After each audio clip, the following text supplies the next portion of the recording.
একটা বাজে মহল, খারাপ মহল সবসময় চায় যে আমাদের দেশের এগেনস্টে ষড়যন্ত্র।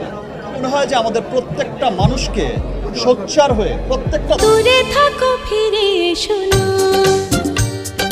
চিঠি কেন আসে না। অপু বিশ্বাস নামের কোনো নায়িকাকে আমি চিনি না, আমি বাংলা সিনেমা দেখি না, এরকম কথাই বললেন ম্যাজিস্ট্রেট।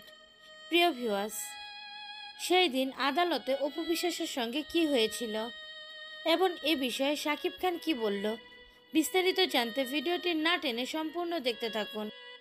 নিজেকে অনেকটাই লোকচক্ষুর আড়ালে রেখে মুখে মাস্ক পরে আদালতে হাজির হয়েছিলেন চিত্রনায়িকা অপু বিশ্বাস।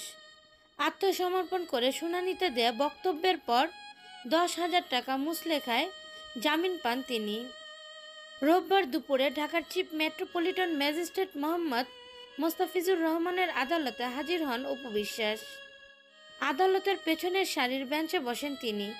শুনানির আগ মুহূর্তে অভিনেত্রীর নাম ধরে ডাকা হলে এজলাসে আসামির কাঠগড়ায় গিয়ে দাঁড়ান অপু বিশ্বাস। শুনানিতে রাষ্ট্রপক্ষের আইনজীবী অতিরিক্ত পাবলিক প্রসিকিউটর শামসুজ্জামান সুমন বলেন, এ মামলায় অর্থ যোগানদাতা হিসেবে ভূমিকা রেখেছিলেন অপু বিশ্বাস। ফ্যাসিস্ট শেখ হাসিনাকে সহযোগিতা করেছেন, এমনকি দ্বাদশ জাতীয় সংসদ নির্বাচনের প্রার্থীও হয়েছিলেন তিনি। তার জামিনের কোনো সুযোগ নেই। পরে অপুর আইনজীবী শুনানি করতে গিয়ে প্রথমে বলেন, মাননীয় আদালত, আপনি জানেন তিনি একজন জনপ্রিয় অভিনেত্রী। এ সময় বিচারক chief metropolitan magistrate Mohammad Mustafizur Rahman তাকে থামিয়ে বলেন, না, আমি জানি না, আমি বাংলা সিনেমা দেখি না, এই নামের কোনো নায়িকাকে আমি চিনিই না। এরপর শুনানিতে নিজেদের বক্তব্য একে একে তুলে ধরেন অপু বিশ্বাসের পক্ষের আইনজীবীরা। তারা জানান, হাইকোর্ট থেকে 2 জুন 6 সপ্তাহের জন্য জামিন পান অপু বিশ্বাস। ম্যাচ শেষ হয় তিনি স্বেচ্ছায় আত্মসমর্পণ করেন। মামলার এজাহারে কোথাও তার নাম উল্লেখ নেই, এমনকি মামলার বাদীও হলফনামা দিয়ে ভুল স্বীকার করেছেন। এ মামলায় তার বিরুদ্ধে কোনো সুনির্দিষ্ট অভিযোগও নেই। তাই স্ব আসামির জামিনের দৃষ্টান্তে বা শর্ত সাপেক্ষে অপু বিশ্বাসের জামিন চাওয়া হয়। শুনানিতে অপু বিশ্বাসকে বিচারক জিজ্ঞেস করেন, আপনি কি রাজনীতি করেন? হাস্যোজ্জ্বল মুখে মাথা নেড়ে না সূচক জবাব দেন অপু। এজলাসে উপস্থিত আইনজীবীরা এ সময় বলেন, তিনি রাজনীতি না করলেও আওয়ামী লীগের নির্বাচনের প্রচারণা চালিয়েছেন। রাষ্ট্রপক্ষের আইনজীবী বলেন, শেখ হাসিনার ফ্যাসিস্ট হয় তার নেতাকর্মী সহ সাংস্কৃতিক অঙ্গনের ব্যক্তিদেরও ইন্ধন ছিল।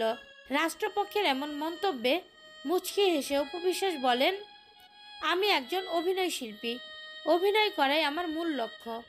অভিনয়ের লক্ষ্যে আমাদের বিভিন্ন জায়গায় যেতে হতো, এটা আমাদের অভিনয়ের একটি পার্ট। রাজনীতি আমি কখনো করিনি, বুঝিও না, আমি অভিনয় করি।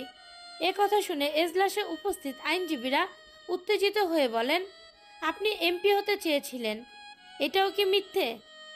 অপু ছলছল চোখে তাদেরকে জবাবে বলেন, আমি ওই সময় খারাপ অবস্থায় ছিলাম, পারিবারিক ঝামেলা চলছিল, আমারও তো একটি ছোট বাচ্চা আছে। উভয় পক্ষে শুনানি শেষে আদালত অপু বিশ্বাসের জামিন মঞ্জুর করে। বেলা 11টা 5 নারী পুলিশের নিরাপত্তা বেষ্টনীর মাধ্যমে অভিনেত্রীকে গাড়িতে তুলে দেওয়া হয়। অপু বিশ্বাসের নামে মামলা হওয়ায় চরম ক্ষোভ প্রকাশ করেছেন শাকিব খান।